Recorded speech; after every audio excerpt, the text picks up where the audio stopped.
Welcome to the Barker Podcast Collection.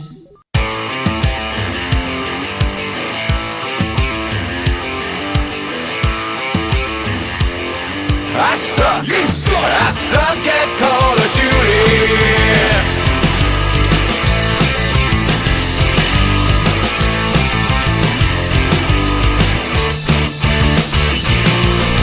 Welcome to the Not Playing Podcast. My name's Rob Howard, and today I'm joined by Marcus Hurley.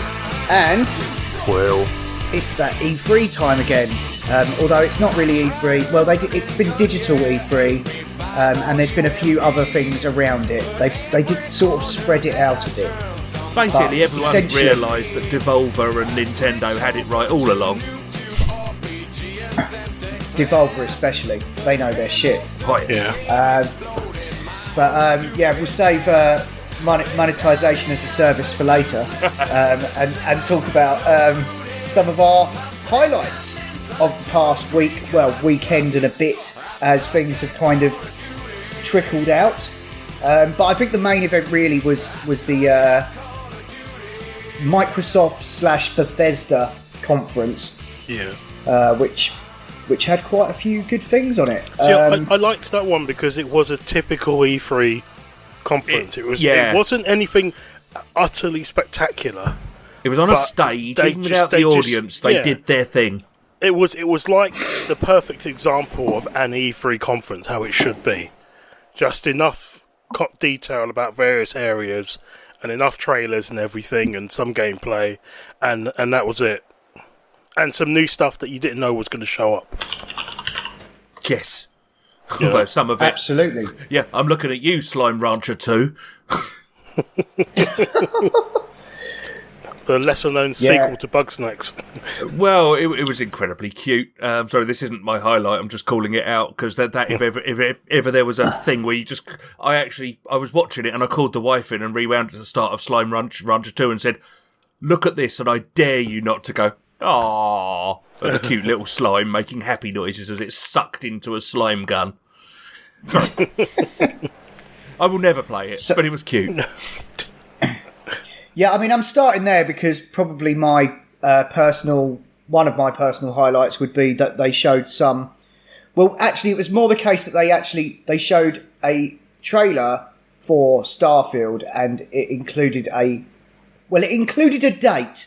Yes. But I think Todd Howard likes the look of window for a release date. I think we'll call it window, right? It wasn't a specific date, if I recall. It was Was it holiday 21 or was it? It's 11/11/22. Oh, it was a specific date. Oh, blimey. Yeah. Yeah. It features those digits actually in the footage. It was on the counter, wasn't it? Skyrim was 11/11. God knows. 11. Yeah. It was 11/11/11. So this will be, yeah.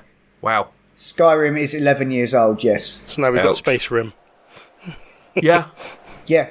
Well, that's what I thought. And interestingly, right, Bethesda own Obsidian as well. And a lot of the way they seem to be pitching this, notably, is what? Microsoft own Obsidian. Microsoft own Bethesda. Bethesda do not own Obsidian. Sorry. We cannot allow this. It's all we are all geeks here. All right. Sorry, so that's what I thought I said was Microsoft own if only someone was recording this, we could check. Oh, no.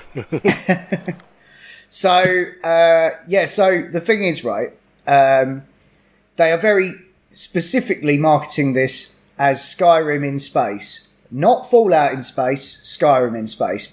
I feel like they're trying to, at the same time, distance themselves from Fallout and also distance themselves from the Fallout in space game, which is the Outer Worlds. Well, I would say... Speaking of which... Todd Howard says it shares a lot of DNA with Skyrim, I think is what he said, rather than it's Skyrim in space. Well, a lot of people are spinning it. I don't think Microsoft or Bethesda have specifically said that. I think that's what's being grabbed and run with. But I would actually point out, I think it's when, as you say, because they've got Obsidian as well, and they're doing Avowed. I think we'll probably see Avowed next year. And it will be years till the Elder Scrolls, because the last thing they want is Elder Scrolls 6 and Avowed to clash. Give them a couple of years in between, and that'll work nicely. They don't want Skyrim in space and Fallout in Fantasyland. Or they do want that? Well, I think it's an interesting. I think Outer Worlds 2 will be at least a couple of years, and Skyrim in Space is next. Is in about 18 months. So I think it's just having that gap. I think they would like win that the gap award to for be best able to- trailer though. Outer Worlds 2. Outer Worlds 2 absolutely gets best trailer, despite giving no gameplay information whatsoever. It was funny, Which they honestly mention. You know. You know exactly what it's going to look like, though. It will look exactly like the first one, with maybe some ray tracing. Well, hopefully some better budget. That's the point. They had to cut a lot of corners to publish it cheaply with the backing of Microsoft. Hopefully they can take a lot of the ideas they had to cut, give a really nice, engrossing game. I think I was quite disappointed by the Outer Worlds in the end. I mostly enjoyed it, but it just felt a little bit too shallow compared to the hopes I had. I just didn't think it had any. I didn't think its systems were deep enough. Like it didn't. I just felt like I was going through it, and there was a bit of a weird, steep difficulty curve at the end. But other than that, I just felt like I was just moving around, having conversations, and that was all there really was to it. But then maybe that's just the way I played it. Could be. I don't know. Could be. But that's the thing. Microsoft, their current new gaming sort of, ethos is that they're all about trying to listen to the gamers.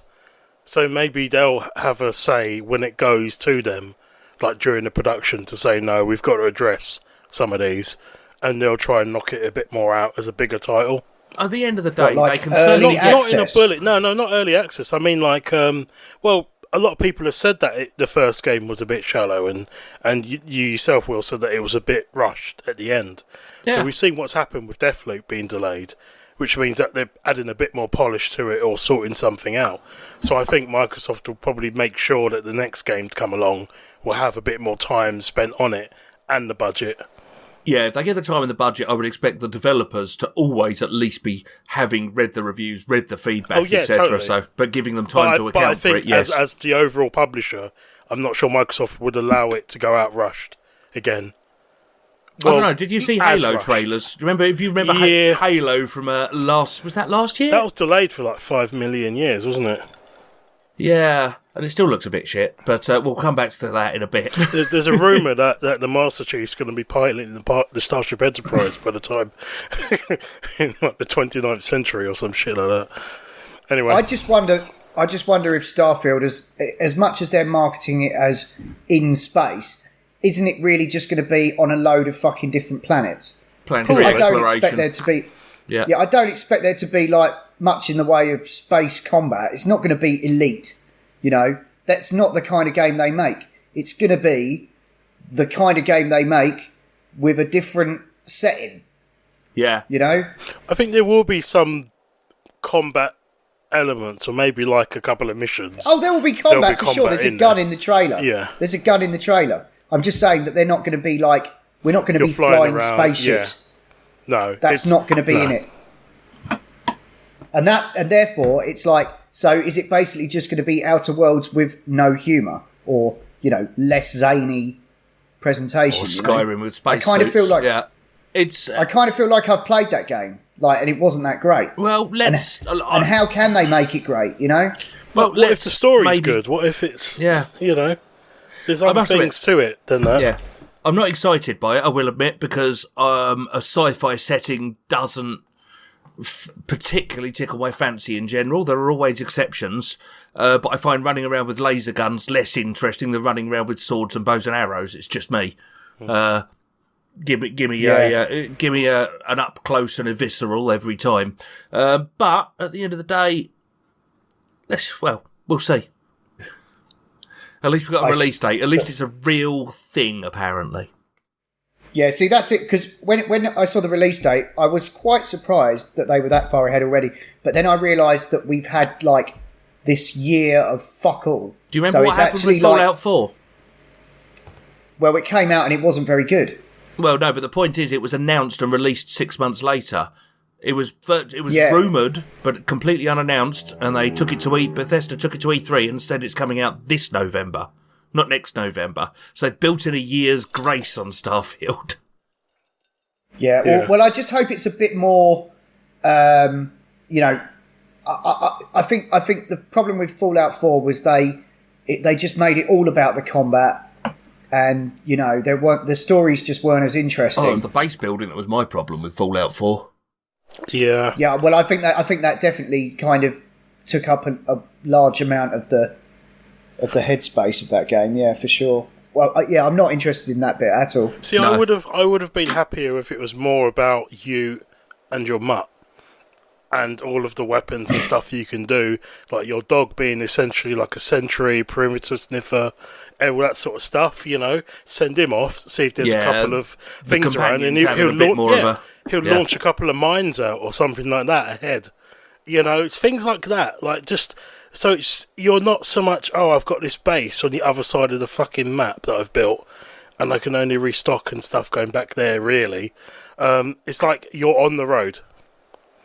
You craft what you need from where you are at the time, and then you move on, and you move on, and you keep moving. There were elements of that, so long as you found... Yeah, there were. I mean, I played quite a lot of it. I never finished it. But I just thought it was... I mean, I only played it because of the cool... man and his dog, and I was sucked in by the trailer. And it was pretty awesome. And the radio, I've got to admit, the radio was great. I was listening to that at work while I was playing it. Yeah. I mean, don't get me wrong. But, I mean, when I say it wasn't very good, I mean it wasn't as good as 3. No. It was still. I still played a shitload of it. I platinumed it. So, you know, I played it as much as you can play it. So it can't have been that bad. It certainly. I just remember really fucking, like, I think I just tried to make everyone happy in it and ended up in a really unsatisfying sort of everybody loves me, so I'll just walk around everywhere and don't get shot. No, I work on the basis you can please some of the people some of the time, but sometimes it's best to just shoot the other faction in the face with the shotgun. Yeah, I just remember running through huge parts of it and not actually getting any resistance whatsoever. It's very odd. But then I suppose I was just being a double-crossing mofo out for my own agenda. Oh, that's our Rob. That's it. So back to the original point of Fallout 4 and the whole way that was received, they went one step further with Fallout 76, which has only now really become the game that it should be, as was mentioned in previous podcasts. Well, the fact that it's on Game Pass has changed the game substantially. Exactly. So, with that in mind, I don't think they've got the grace to F up with Starfield, because they lost so much of the public trust with 76. Because, you know, there was the whole meme of Bethesda jank was always out there anyway. But when you've got a game that personifies that, and it's just like, you know, it's a feature, it's not a bug. Oh, it'd be nice if they got a new engine. You know, it's not great. That's a given. It's not great. So I reckon Starfield is their chance to try and almost rebuild. Yeah. But if you look at Fallout 76, was essentially just taking the old engine and doing some different things with it. It was a mod set. Yeah. And you think, nothing's happened since 76. Hopefully there has been time to really get it properly rebuilt, swap out the heavy parts, the components, if they're not going to change it entirely. But yeah, the trailer was pretty. I can't recall whether any of that was meant to be in-engine graphics or whether it was just not representative of gameplay. No. I think all it really gave us was a date and confirmation it's in space, and that's about it. I think it was just to show this is the aesthetics of it, the way it would feel. Because all it was before was just a logo, wasn't it? It was kind of like... Yeah. Yeah, it tells you it's space exploration and out in the in the deep south of space. Don't overthink what I just said. That made no sense, but you know what I mean. In the Wild West, the frontiers. That's the bunny. It's the new game from Bethesda on that scale, and it's a new IP. Get excited. Their first IP in 25 years, so it better not be shit. Yeah.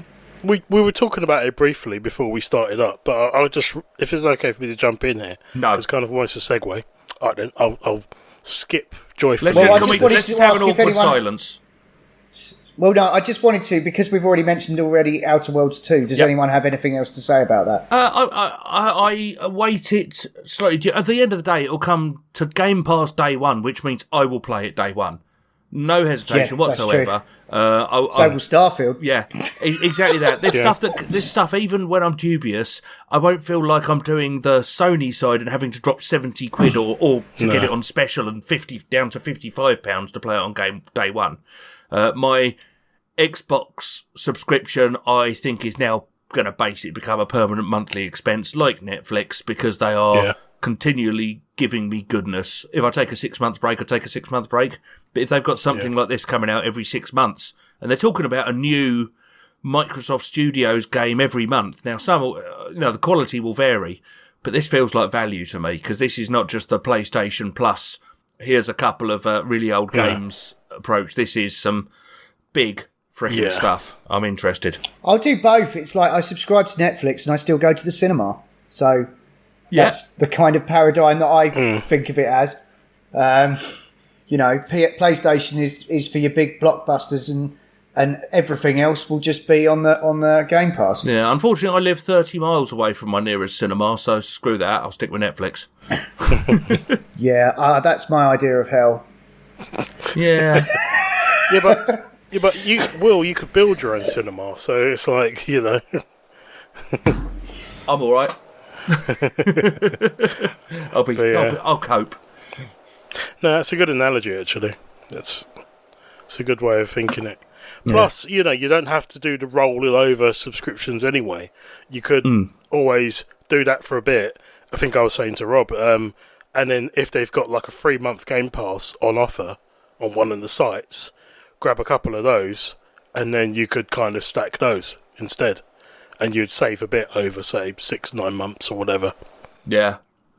Yeah, I want to break in a bit, but I'm going to rejoin before they end that £1 ultimate. Yeah, I've just signed up for it because it just seems like too good. That will take me right up to September or something. Yeah, and there's a few things on there that I just sort of assumed like I had them the Ascent because I've had it for so long. Is worth mentioning, and it was kind of announced in E3, or at least it was announced that it was coming day one to Game Pass in E3. The Ascent, which is a cyberpunk game that I think, what was that Korean film when they have to basically go up and fight through the different tower block floors?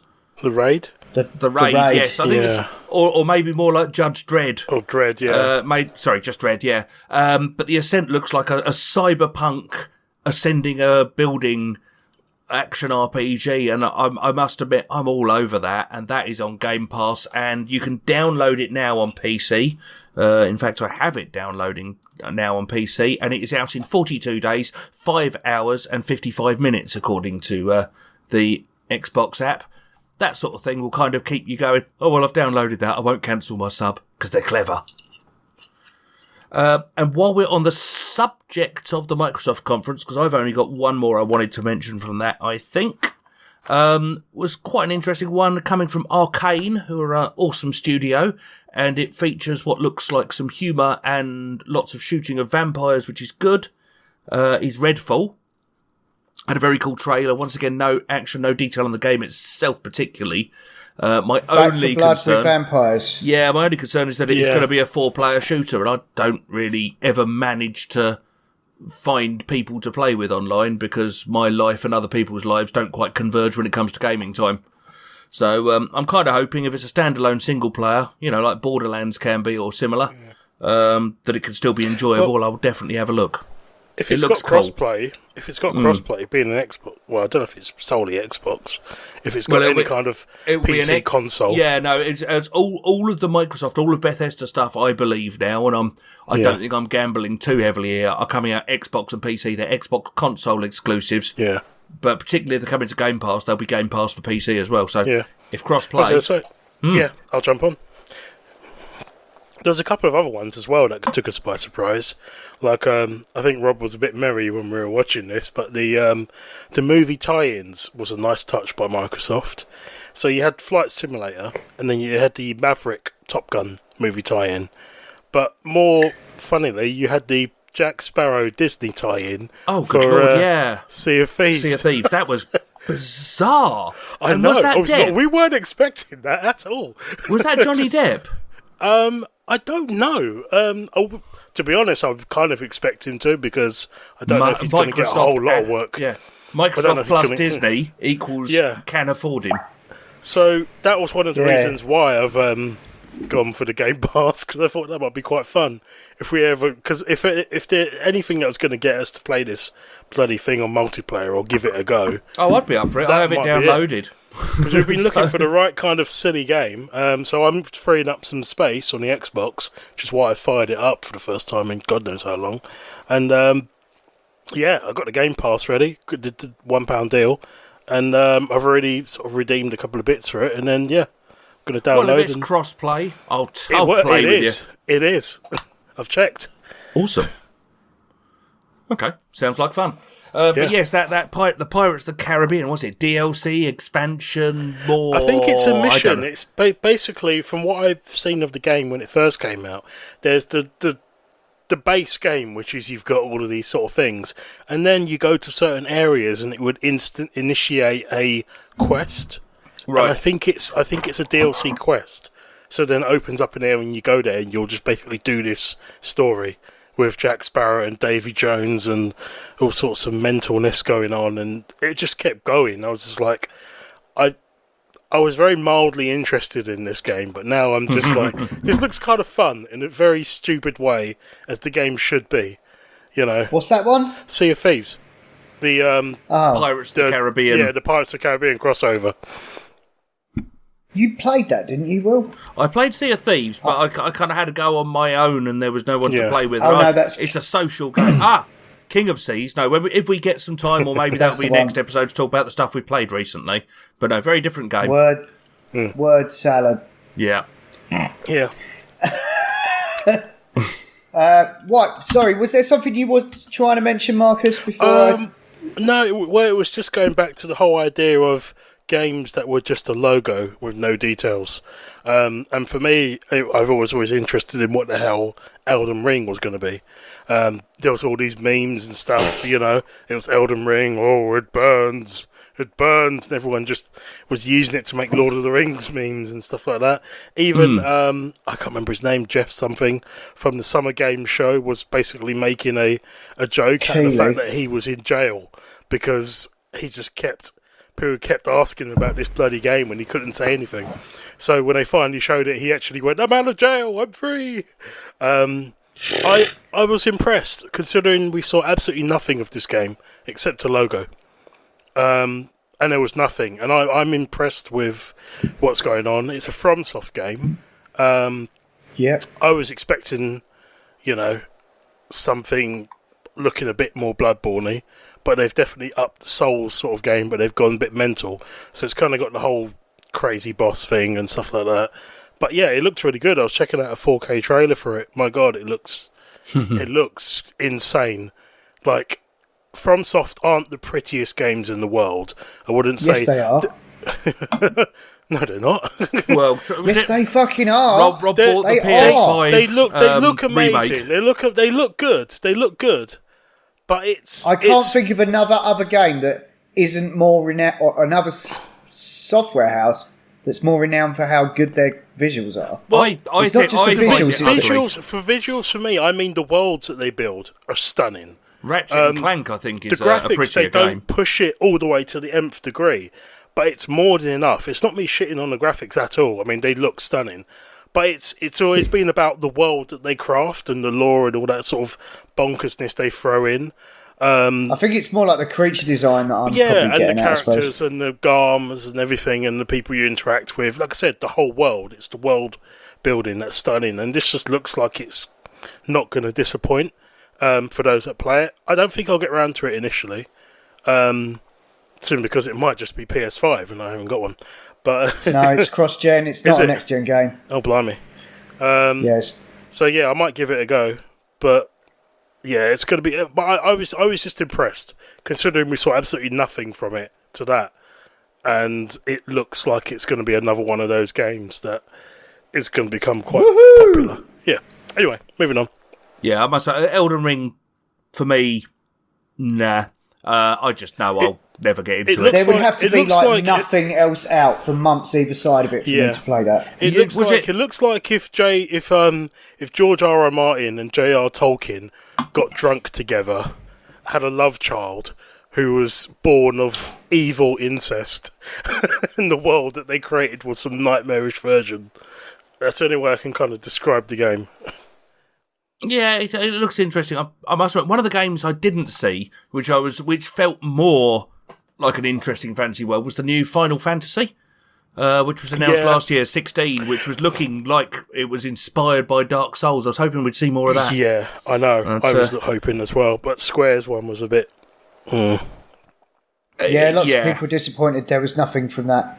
There was one, in my opinion. So are we happy to move on to that one? Because there was one game actually that does interest me. I think it was from the Squeenix one, which is Guardians of the Galaxy. And I know, before you say it, Star-Lord doesn't look like the Star-Lord from the films, but that's because Star-Lord in the fucking comics doesn't look like Star-Lord from the films. Yeah. But everyone got so upset with the Avengers because it wasn't Robert Downey Jr.'s. I can't even talk, I'm so frustrated. Do you know why they got so upset? And everyone has said this, and I completely agree, and I think we even said it. It's because the Avengers game, it looked like it was their stunt doubles. Because the Avengers they got an films are based on approximation. the comic books, and the comic books look like that. It's just like... It's still a massive fucking downer. I watched it, I was like, wicked. And then as soon as I saw his face, I was like... Oh, but Rocket looks like Rocket, Groot looks like Groot, the other three look nothing like them. I know, but that's what they really look like. So that's the thing. They didn't go for the approximations of the film. Yeah. They actually went for the comic book source. Can I give you an analogy? Can I give you an analogy? When you get a TV spin-off from a film, but they don't get the film actor to play that main character that the TV spin-off does, I think like the old Highlander series or something springs to mind. You get used to it after a couple of episodes or a bit of time with it, and you just it'll be discount it completely because it doesn't feel like Highlander. Well, no, but that's the thing, Rob. It's not Guardians from the movies. Yeah, but we're now in a world where I'm watching a TV show about Loki each week, and it stars Tom Hiddleston, who is Loki in the movies. Yeah, true, but the comics are still going. I'm just following Will's analogy there, but I'm just saying. But the comics are still going, so their approach is to give the comics a bit of love, the characters from the comics, with the humour from the universe. This is not the MCU. Now, all right. To be honest, in the flow of the game, I'll be looking at the back of his head most of the time. Yes, or the mask. Yeah, or with the mask on. So, and that's all right. I mean, I would much prefer it if Drax sounded like Drax, because those lines do still sound weird coming out of someone else. I thought Drax sounded like Drax, actually. But maybe it's because I haven't watched it as much or as recently. But to me, I thought it was a fairly good approximation of his growl. Assuming Drax is the one I think he is. They did a good job. They were definitely those characters. But I definitely recognised them. And the point is... It was just like... This is not a multiplayer. Yeah. This is a single-player, dedicated campaign where you play as Star-Lord but can then work with the other Guardians, like calling them in for special tasks, combos, things. You've got a single-player Marvel game where you're Star-Lord. And I'm sorry, but that sounds fucking wicked to me. Yeah. Also, like, I was wondering about the combat, because... It looked very sort of Mass Effect to me, like the way that you seem to be playing Star-Lord, but you can give the other lot commands to do like specials because you're in a team. Yeah, absolutely. I think that's the kind of default style now for action RPG games. It's kind of like a comfortable way that people have been doing it. So quite a few games that have come out have been doing that now. Yeah, if you look at, to give an example, the Far Cry games, particularly the recent ones where you can have a couple of companions. And they're either the commands are off a wheel button, but you can kind of say, companion 1 flank to the left and guard that area. Companion 2 go around the back stealthily, and then you can send them around there and you can bring them in. You can work with a team, commanding the team, and I think that would really work. I think it's awesomely cool, and I'm quite excited for that one actually. I wonder if you'll be able to. Sorry, Marcus. No. I wonder if you'll be able to at any point like switch between the characters. I would expect so. You'll have little mission bits, Yeah, maybe, because I reckon like with Rocket and Groot, you might end up just playing them on their own. Yeah, if they're following the FF7 remake style, you would, because you switch between characters then. Yeah, absolutely. Depending on enemy types and stuff. I'd say with Drax and Gamora and the more, I guess, conventional humanoid types, they're hopefully a bit more like rotational, because it would be cool to. I mean. I guess with Gamora and Drax though that they probably have a much more I don't know, not as quite as exciting moveset as Star-Lord, who's got his rocket pack and his guns. I wouldn't be too disappointed if it was mostly Star-Lord and I don't know, the way odd bit where you get to control the other lot. But can I make the a way suggestion? I would see it is I would say Star-Lord's the typical kind of gunner, whatever. Rocket's a additional gunner, but longer range. Groot Heavy is artillery. probably some mental, Drax, I would say, is more of a tank, almost like Hulk. With a so heavy it's hitter. Gamora kind of. No, Gamora's more, I would say, speed. Yeah. She would have a lot of the flashy sword attacks. She would have a lot of really quick getting in, jumping around, taking multiple enemies. My expectation will be you'll play Star-Lord most of the time. Now, whether you'll be able to hot swap to characters when you have 2 or 3 of them available will be interesting to find out, maybe in certain bits. But there will also almost certainly be a stage in the plot where they all have to split up and go to different planets or different areas, and you swap between them and follow their leg of the plot through, and then it all comes back into a big finale type thing, and it'll be cool, right? If they don't fuck this up, and I can't remember which studio are doing it. Which is a shame. It's Eidos Montreal. Oh, okay. Have they done some of the Tomb Raider? No, I can't. They did. They did Deus Ex and stuff. They're one of the studios that was pulled off Deus Ex to do Avengers stuff. Yeah. Okay. But you know what? I think this, because the problem with Avengers is that all got really bloated with like microtransactions and multiplayer stuff. Yep. And I really feel like this is maybe giving them a second like run at the back, like sort exactly of that. like this is so okay. We've heard you. And I bet you initially the Guardians were going to be DLC for Avengers. Yeah. And now they've gone, actually, why don't we just spin that off into its own thing? Yeah. Rip all that other shit out of it and see how we get on with this. Because it looks very similar engine. I mean, it is the same engine, I think. But yeah, no, if they can inject some like proper single player love into this, I'm I've definitely got my eye on it. Yeah, no, I'd It was be up for this. also definitely quite early footage, wasn't it? Because some of it looked a little bit ropey, like when Star-Lord was turreting. No, it's out. It's out in a couple of months. It's Really? out in October. Holy shit! It's out in October. There's a couple of bits where Star-Lord was locked on and he was running and gunning, and he was sort of side on, and it kind of was a bit PS2-y. Maybe sort it's of, he just was how the- swiveling the level design looked a bit that way, but it did seem to be quite well directed. I didn't pick up But on the release date, but Christ. I was a little bit kind of like, I don't know, should they have cut that little bit out of the E3 bit? But no, I think they need a cash injection after the disappointment of Avengers, and this is a very it's really it's a pretty shrewd. It's a shrewd move, and I wouldn't be surprised if it's not like the longest game. But I've got my expectations in check. I've got a feeling it's not going to be like some blockbuster game, but It's going to have a wicked soundtrack, though. Yeah, a lot of it was muted throughout the thing. Oh, that was it. Yeah. He puts on the Yeah, cassette, they can doesn't afford he? that. And the music Yeah. kicks in and stuff. Yeah. And it's like, I can't remember what it was in the trailer, but it was a banger. I Need a Hero, yes. Bonnie, yeah.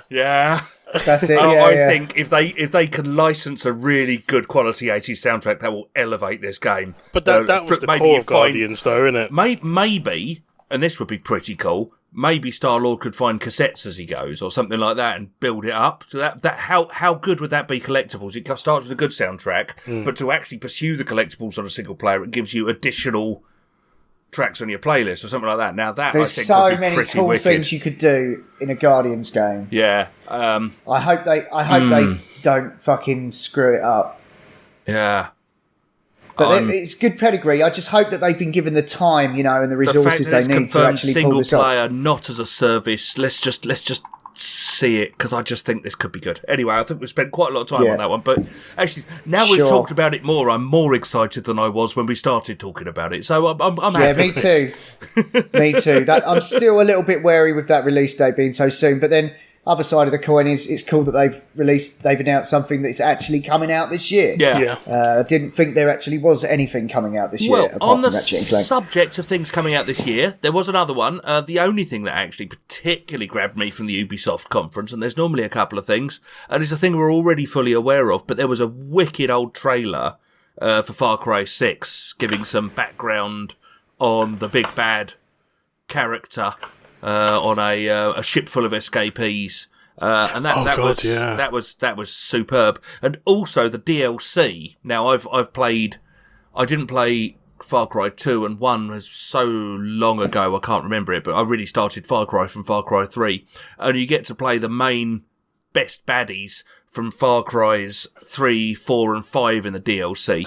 So you play as those guys from their perspective, doing short stories with their characters. Now that looks super cool. But also we've got the new baddie, which is the Breaking Bad dude, who's Rob will remember the name of.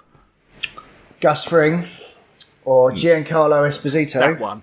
Yeah. To give him his real name. Carlos. Playing the nasty dictator of this fictional island that's definitely not based on Cuba in the slightest.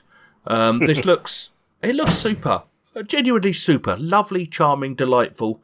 I'm really looking forward to that, and I will be all over that. So, but yeah, no Skull and Bones, no Beyond Good and Evil 2, these things that have been in the pipeline for donkey's years, no sign, no nothing. No real surprises in the Ubi conference that I particularly recall. And there's the new Mario plus Rabbids. I quite enjoyed the first one. It was a good devourer of commute, better than I expected, but I'm not excited for it. No. Well, you don't commute anymore, Will. Well, no, exactly that. And I won't play it just off my own back. I don't play that sort of game unless I'm just trying to devour up train journeys. Well, before we move on, are we going to mention any sort of honourable mentions from the Bethesda Xbox One, or are we just going to jump to the next one? Circle back, but we were talking about Ubisoft. Yeah. I've just finished. We've got to mention the Avatar game. Oh, sorry, yes. Well, yeah, I was just saying, like, you were just saying there was nothing. No, you're right, that was a surprise, yeah, okay. But the Ubisoft Star Wars game that's been unofficially confirmed or officially confirmed, I think it's been officially confirmed, that wasn't there, but yeah, no, you're right, Avatar. Far Cry Stretched Smurf Edition, I believe I referred to it. Long Smurf, that was it, sorry. Yeah. No, this has been a long time coming, I think. They did do an Avatar game around the time that the film came out, which was about a decade ago now. But this seems like a much full-featured sort of production. It looks like Ubisoft are positioning this to be like another big pillar franchise, because the films aren't going away as much as you might want them to. That we've got 4 more sequels coming out over the next probably decade. Do you think this is going to fill in any story in relation to the upcoming ones? It's almost like a bit of a vehicle, or do you think it's going to be a standalone? I think it's probably just going to build on what exists already, because he's being so secretive about what the second one is. So I think they're probably a bit hamstrung by that, unless they've actually got access to that. I think the big thing here is it going to be it does feature like the humanoid army. So there's a great amount of scope. I mean, the thing about it for me is those films always worked in a magical way for me, or that film, sorry, because the way that the 3D worked, and it was the fact that he was going into Avatar. It's a fucking video game kind of term, you know. He's going into another body. And so the 3D really helped to kind of sell that to me. So, all right, so it's not 3D, but it's 3D in the sense that it's a video game that you are in control of. So are you going to be in control of both the blue Smurf thing and also the man that's actually controlling it? So what you're saying is you will be the man that's controlling it. It could... Yeah. No, I mean, from your chair. Why not? If they can spin that in. Yeah. They talk to you in the first person. Controlling the log smoke. If they talk to you in the first person as the person controlling the avatar, sorry, I just thought that'd be kind of an interesting twist on it. No, that's true. I mean, they could do that, or they could. Well, I mean, Christ, can you imagine in VR doing that as taking the avatar premise but throwing that in VR? Now that would be more interesting. Yeah, that really would take you there. The thing is, it's like. What was my thought? Fuck. I don't know. To be honest, I didn't enjoy the Long Smurf movie, so couldn't really give a shit about the game, except that it looks a bit like Far Cry, but with flying Long Smurfs. So I'm up for that if it's not a game as a service. I reckon it's Avatar Titanfall 3. So, just... Oh, I don't know. Avatar Titanfall. No, the thing... thing I'm getting at... I can't hold the fort. Yeah. You're excited, Rob. The thing I'm trying to say is Ubisoft made Assassin's Creed, right? And that's got a similar idea, yeah? Where you're kind of an avatar. Okay, yeah. You're a person controlling a different person. But as a gamer, you're controlling the person that's controlling a different person. Yeah. Yeah, well, I feel like it'd be too hokey for them to kind of try and do that in the same way. Even though ultimately we might end up with a similar sort of game. The trouble is, they can't call it Avatar unless you are being an avatar, right? Otherwise, it's just long Smurfs. I don't. Yeah. You have to be an avatar. Yeah, true. Right. The blue long Smurf was the wheelchair dude's avatar. If I walked out after about 30 minutes, I think that was much as I got. He played some I've basketball. only seen the film once. And then I got if you're on motion the army, sick. if you're like basically a Marine and you end up controlling the blue people, you could end up in situations where you're trying to attack the people, but you have to defend yourself. Yep. So that's quite interesting. Yeah, for a given definition of interesting. And also, I think it looks quite vehicle-based, and Pandora was a lovely place to look at. And it's a Ubisoft open world game, so you will play it well. That's odd. So I've been replaying Borderlands 3 very recently, and the main planet on that is also called Pandora. Yes, I think Cameron got there first. Oh no, Borderlands 1 was out quite some time ago, Mr. Roberts. I know they came out at a very similar time, and it was odd that they were both called that. It's no coincidence, really, because it's really just shorthand, isn't it, for Pandora's box? Yeah, the source of all hell. Yeah. So it's not really like... Do you think we're going to be any weird little cheeky Easter eggs in there? It's just like if you climb to the highest point, like an eagle will fly off or something, or an eagle-type creature. I was expecting more kind of the Cameron references, like, you get something that looks an awful like a T500, T1000 or whatever. But, probably not. No. Anyway, yeah, it was interesting. Borderlands came out October 20th, 2009. Avatar came out 17th of December 2009. Holy shit, they can't have known, can they? No. Because you look at the pre-production 2 years before, that's pure coincidence, isn't it? Absolutely. Unless someone was working on both products. Yeah. Imagine someone working in someone both. Someone really just wanted to annoy people. Tell you what, Cameron's new film's based on a planet called Pandora. Use that. Or Cameron's going, I've not named the bloody place. What do I call it? And he goes, call it Pandora. Or basically, is it possible that there was actually a new televisation a couple of years previously of The Secret Diary of Adrian Mole, and only a handful of listeners, if any, will get that reference, I'm afraid. Pandora. I'm madly in love with Pandora. So that was his girlfriend in the books. Let's move on before we go too far down this retro train. We are right down that wormhole. Right. Okay, so did you want to circle back onto Microsoft then? Well, I just think we should replace it with something else. And speaking of replace 22. I missed that. What? That was the cool high fidelity pixel graphic sort of game. Sort of like a side-scrolling Blade Runner sort of thing. I think it's just called Replaced. I think it's just called Replaced. Oh, so was it coming out in 2022 then? That would make sense. I reckon probably, yeah. Just like everything else, allegedly. But no, I had that on my list too. That looked kind of cool. I mean, I kind of feel something like that would work better on a Switch.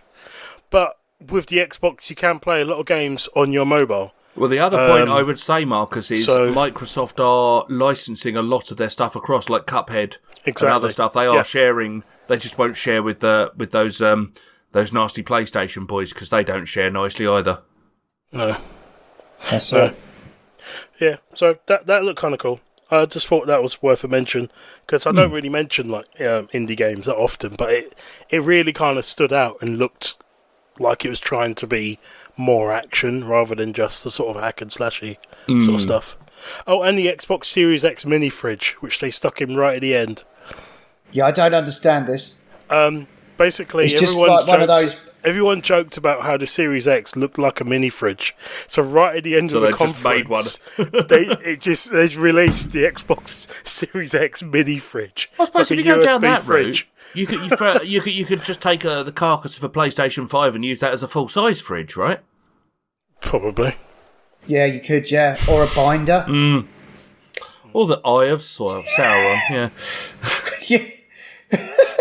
No, while you're mentioning a game like that, another one that was on that same conference that piqued my interest is called Somerville. Yes. And it's by one of the dudes from Playdead. Overhead. Was that the overhead one?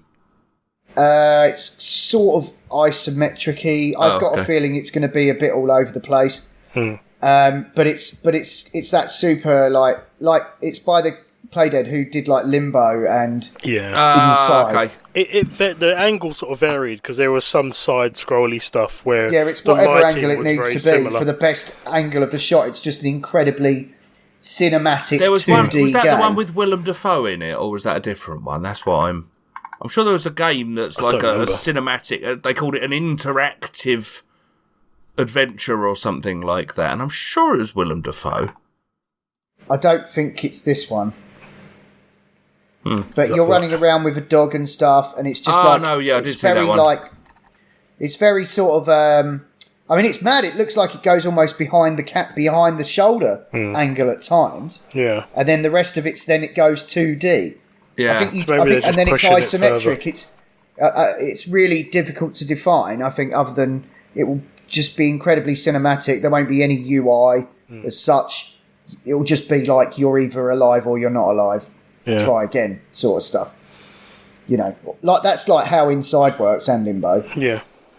Okay, so it was the one that just for the star-studded cast and because it sounds interesting. So 12 minutes is a time-looping interactive thriller, but get this shit. Yeah. James McAvoy, Daisy Ridley, and Willem Dafoe star as the voices, and it's some sort of in 12 minutes shit's going to go wrong, and keep rerunning these 12 minutes till you finally figure out what's going and fix it, kind of thing. I think it sounds. It sounds like it's not going to take too much of my time if I have a go at it. It's got, in case I didn't mention it, James McAvoy, Daisy Ridley, and Willem Dafoe starring as the voices. I think it's literally just 3 people in it mostly, or 3 main characters. Yes. And it's out on 19th of August this year, which means soon. And I believe it's coming to Game Pass. So even you, Marcus, if you've just done that £1 a month Xbox subscription thing, this sounds fascinating to me. That's. I think this is the one in the room. Yeah, the one in the room. That. Yeah, and so I think the whole thing's set in the same room, and you've got 3 incredible actors, and it calls it an interactive thriller, and I think it is that. It's just trying to work it out and help them through it, and I think it's going to be more like a film-like experience. It might even be the sort of thing you could do, I don't know, with the missus or whatever. Might be a kind of a sit on the couch, and it'll be fascinating to see how it comes out. I think it'll be quite interesting. Yeah, cool. I thought this. Yeah, no, it's published by Annapurna, who are like the film place. They do lots of really cool indie games. Published? Yeah. Okay. Interesting. Yeah, they're Annapurna. They're like they make movies as well. So, Annapurna Interactive. Interesting. But yeah, it sounds super cool. I'll be keeping an eye on that, particularly finding out it's out in August, which I didn't pay enough attention to dates. Yeah, they did like The Unfinished Swan, Outer Wilds, Journey. Oh my! Gone Home. Now, Outer Wilds is interesting because although I've not played it, the premise of the Outer Wilds is that you die and remember and have to repeat the loop until the sun doesn't explode. My biggest issue was that I kept getting mixed up with the Outer Worlds because they came out quite close together. Yeah, and I don't think that was intentional. No, I tried that game. Yeah, I tried that game and it just drove me mad. And then the sun exploded. Yeah, because you play it and you're really just trying to get used to how it works, and it's got a very weird sort of. I mean, it probably could have changed the field of view. Yeah. But it's just very, very odd. Bit too fucking odd for me, to be honest. Okay. Well, like I say, It's 12 probably minutes fine. interests It's just me. Like I say, it's, the names. Sorry, the names of the games you just mentioned. Basically, they are all very interesting and unique games. So that's a good There's a good pedigree on those, so yeah, I'm up for a little dabble at that. Cool.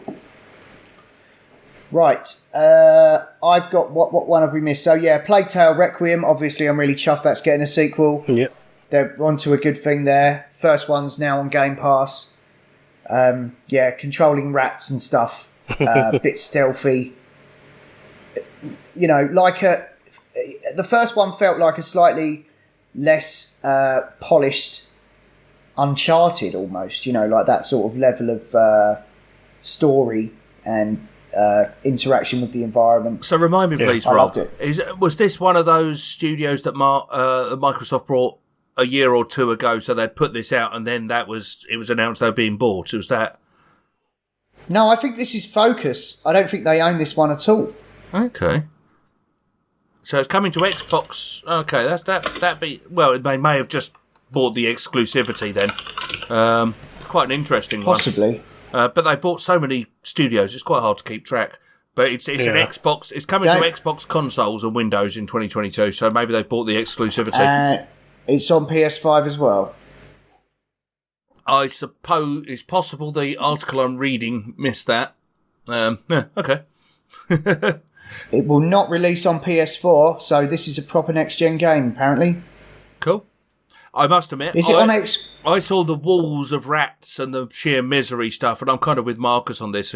Sorry, this was an offline conversation. I think you found it fascinating and interesting and involving.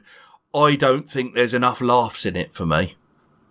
It's a completely humour-free zone. I've mentioned my requirement, and there are exceptions. The Last of Us 2 is the last notable one, where the fun level is outweighed by the sheer excellence of the game, but I don't do that a lot, and frankly this looks like misery with misery times misery, and it looks fascinating, but no laughs, no fun, right? I think where you're maybe missing out there is that it's quite heartbreaking it's quite emotional. Yeah, no, emotional. Well, heartbreaking and fun don't often go hand in hand. No, I don't think it's my bag.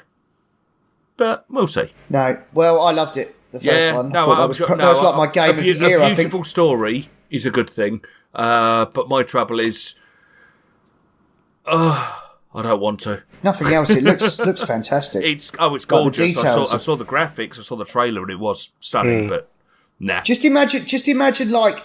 Like a world with the detail of something like Witcher and Skyrim, but with a very no open world, no focused, directed, scripted story.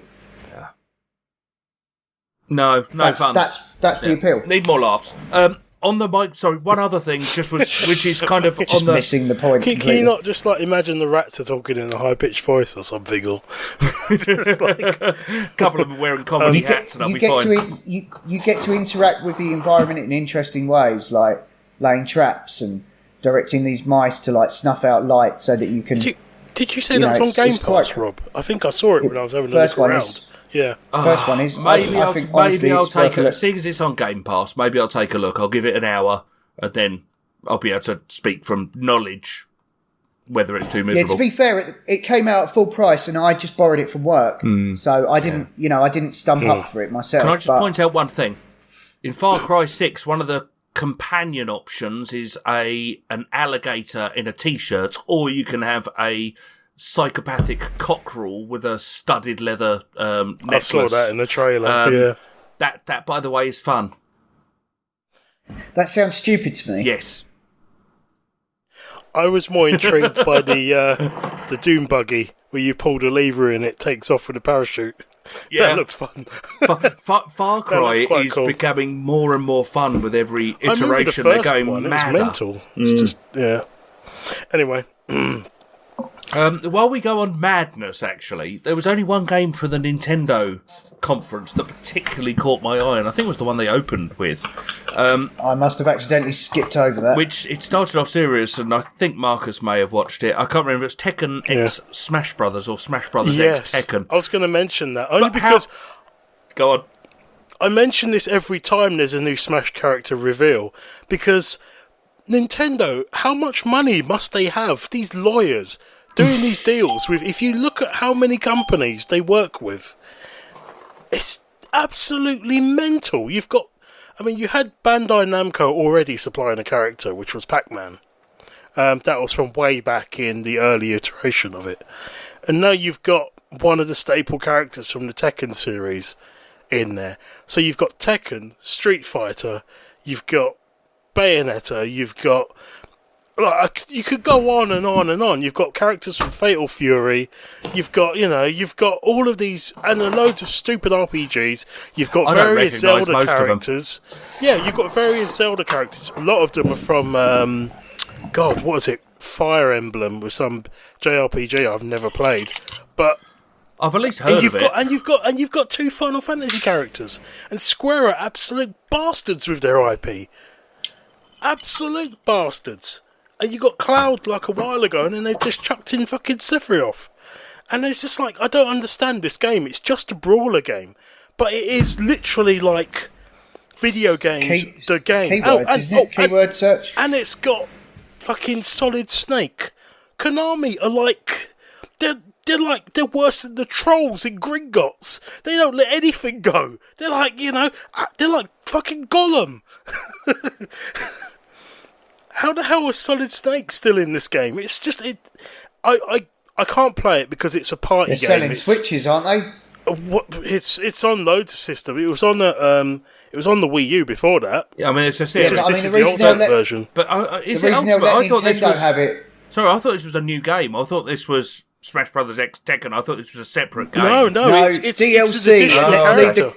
Let's lead the conference with DLC. Fucking hell. But Rob, but it you're was missing funny. the point. Yeah, but Rob, your disdain is missing the point. They're doing what is pretty much fucking unheard of in games. I'm not saying the game is amazing. Well, it isn't now. It's not my kind of game, but I just don't understand the crossovers with this many franchises. It's like the Marvel Cinematic Universe having fucking Daleks turning up and everything else. It's which is daft.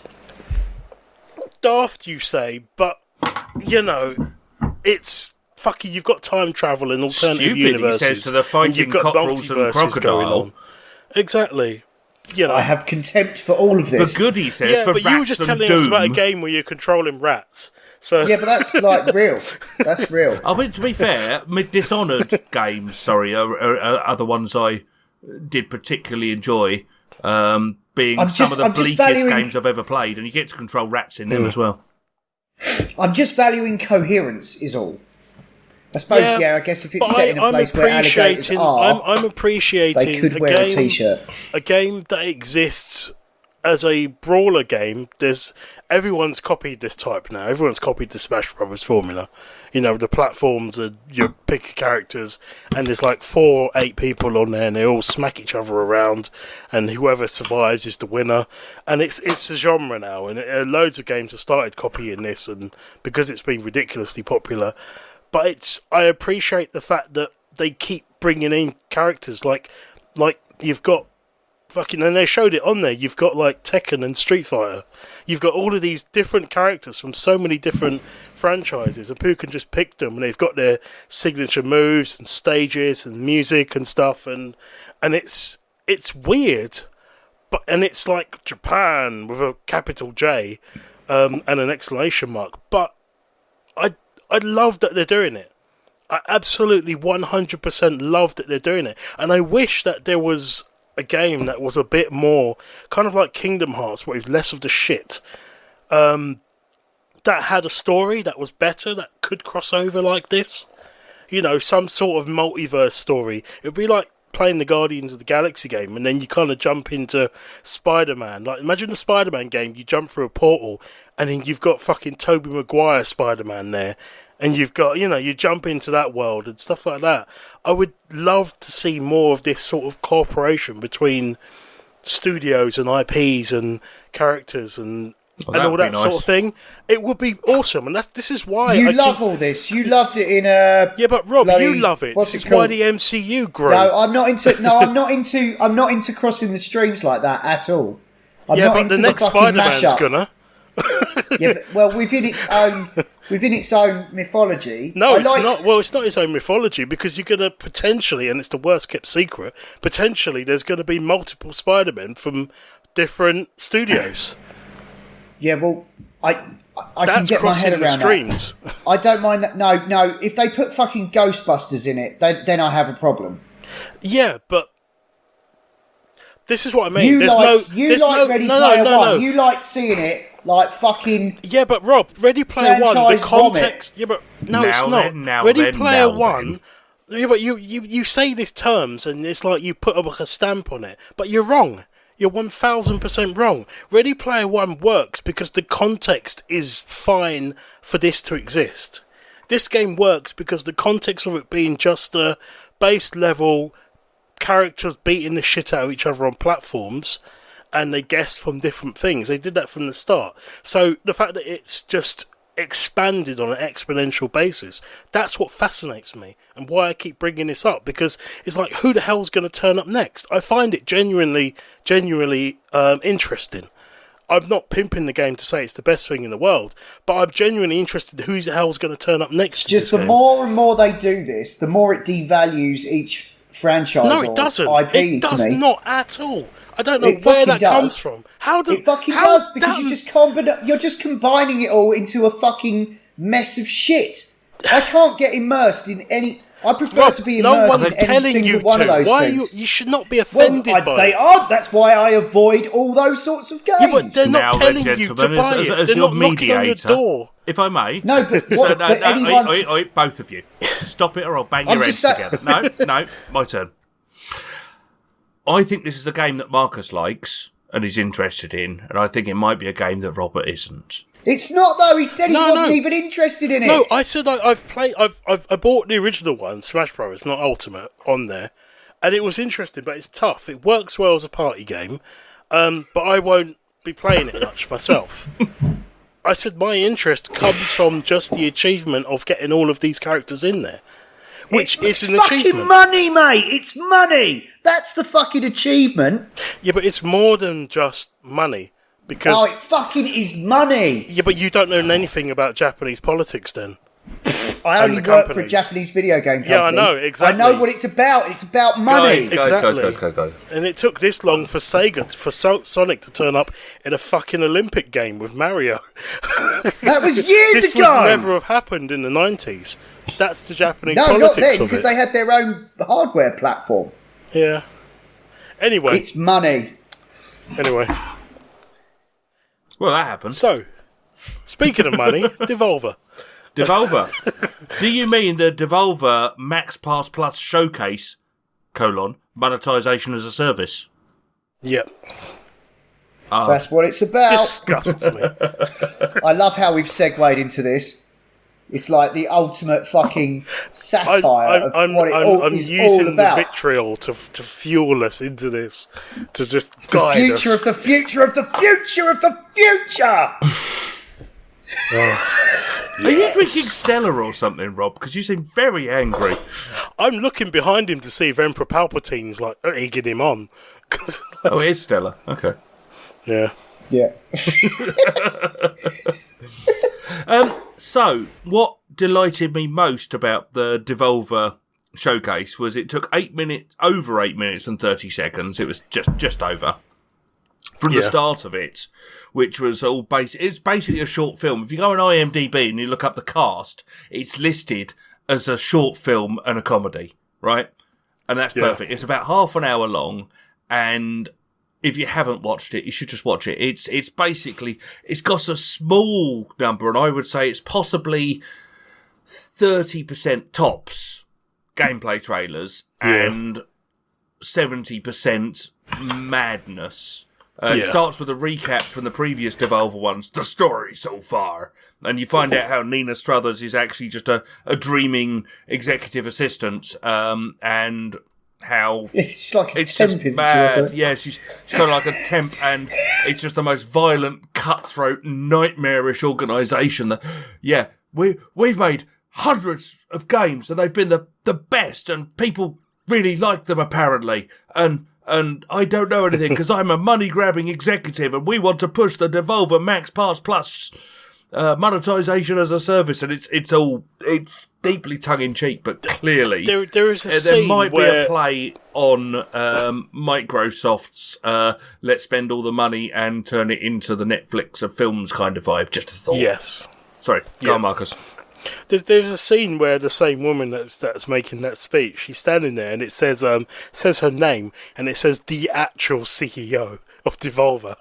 And you're like, Oh yeah. and then she starts walking and it's like out of Excellent. this trophy cabinet, and then it all just starts exploding behind her. I see, now I have to actually Google that. And she's just left there. She's just left there, like, finishing her lines with all this smoke billowing towards her. You can hear her on the verge of coughing, and then this little sort of, like, party streamer goes off in her face. So you just... Yeah, sadly. It's absolutely mental. The actual CEO of Devolver appears to be a guy called Nathaniel. Yeah. So unless it's not that's a another ruse. lie. Actually not. Not the actual one, but the actual one in the context of the actual one. So it's the future I'd love it if they- actual CEO, not the future. Did you look on future. Wikipedia?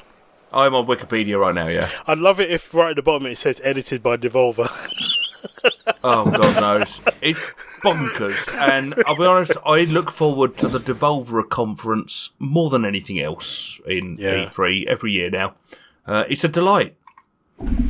Genuine delight. It just makes a mockery of it. Yeah. The whole thing. Their first game they showed. Sorry to actually talk about the games they showed. I know it's really. Go They'd on, probably then. prefer it if we didn't. I know. I feel bad. But they did actually have this one game, Trek to Yomi, which they started off that's with. the one I wrote down as well. The 2D Ghost of Yeah, Tsushima. it starts off with like actual gameplay, no pre-rendered footage, which I thought was really like Odd. that's no fun, is it? Really, they're just like making us just believe that that's the actual game. Look, and it looks like a really good 2D version of Ghost of Tsushima. Totally. Beautifully. But even to the point of black and white, and they've clearly played Ghost of Tsushima, I would suggest, or at least are Kurosawa fans, but I suspect both. Yeah. But they've I hope there's no English voice track. Yeah, it was, and it's yeah. mandatory subtitles, no colour, just only black and white mode. Mandatory Kurosawa mode, as Ghost of Tsushima would put it.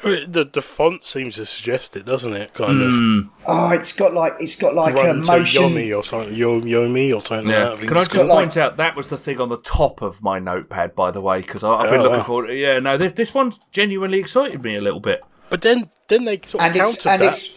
And it's next gen only. This is something that I'm sorry it needs to be highlighted, because as someone who owns a next gen console, I'm kind of invested in them making games for it, not just PS4 games. I own a next gen PC 4K. as well. Well, yeah, but that's what I mean. You've got a next gen machine, but you know what I mean. It's good to know that there are some games Rob. coming out for it. Next gen is like PlayStation 6, PS5's current gen now. Well, forgive me. It's Just like watching his face as he processed that was worth it. Sorry. No, it's like a what do you call it? It's like a something when you say it, and it's like a fuck. I was just going to suggest when the year changes and you're still writing last year's date, when you're still writing 2020 when it's 2021, mate. It feels like what I mean is it's like it's like I might as well be saying next gen because it still is next gen. Because you I know can't I'm buy about the to contradict that. Yeah. Well, first of all, you can't fucking buy the machines, and all I'm seeing is like coming out for PlayStation 5 in 2022. When there are consoles. when you might actually be able to buy one. Yeah. That might actually be the reason for a lot of them being pushed to that date. That's certainly the Well, reason for sure, the because who are they going to... Yeah. They can't... What's the point in releasing a game specifically for PlayStation 5 when only 4 people can buy it? You know, like... obviously, they should I wait exaggerate. until 5 people can buy it for that symmetry. And then... Yeah, I think they took a punt on Ratchet, but I reckon that's because they figured that it was a limited audience anyway, apart from people who just want to see the next pretty thing. So, but I can't really relate to that kind of surface level idiocy. So on the tangent of pretty things, to something utterly nightmarish from Dissolver, Phantom Abyss, which was that temple run game where you're basically trying to run through this booby-trapped temple, and you're basically seeing ghosts of everyone else that have been playing this game and dying. Probably including yourself. And it's just the idea of seeing all of these other ghosts running through this temple and dying in the traps, and it's like a couple of them could be you.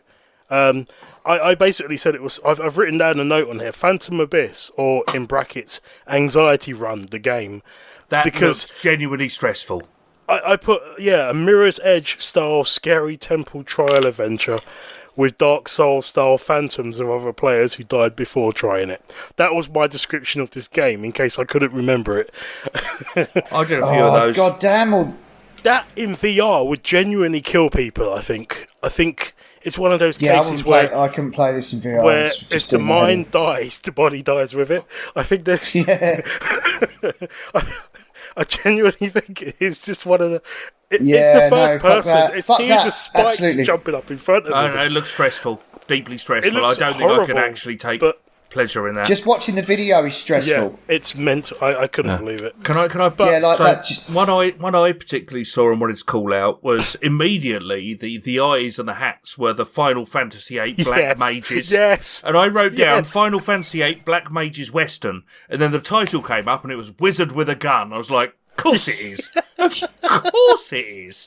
And I loved the trailer. And then I looked at the game and I don't fancy it because it reminds me of Don't Starve, and it's a survival game, and I don't get on well with those things. But God, the trailers look super cool. And if it had been something else, I'd have been well up for that. If I read my note on it, I put Wizard with a Gun in brackets, Red Dead Vivi from Final Fantasy IX lolness. Nailed it. I think similar vibes. I did quite like the look of the card game Inscription. Oh, that looked horrible. When it started kicking off, oh my God, the hands that came out of the dark. The maker of Pony Island, which is a funny old game. See, if these games were in VR, they would work so much better. Could you imagine sitting around and playing this VR card game, this weird occult card game, and then it starts to kick off as you're all in this room? Because you're fixed in this place at the table, and it's like you can't escape. It all just needs to happen around you. I'm a bit sick of VR, to be honest. I went through a phase of like running through all my backlog, and I've sort of come away from it feeling a bit like, nah. A bit overdone about now. It.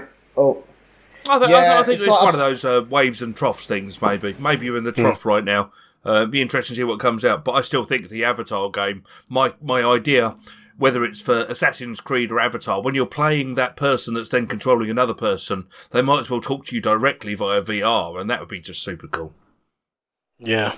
Yeah. Like a disembodied voice. If they did the bit where you're playing like Sam, just with talking directly to you in first person, that would be enough. Probably. Oh, so they to have this ability to switch between VR and game. So when it goes in, it's like, put your helmet on now, as you want to come out of the Animus.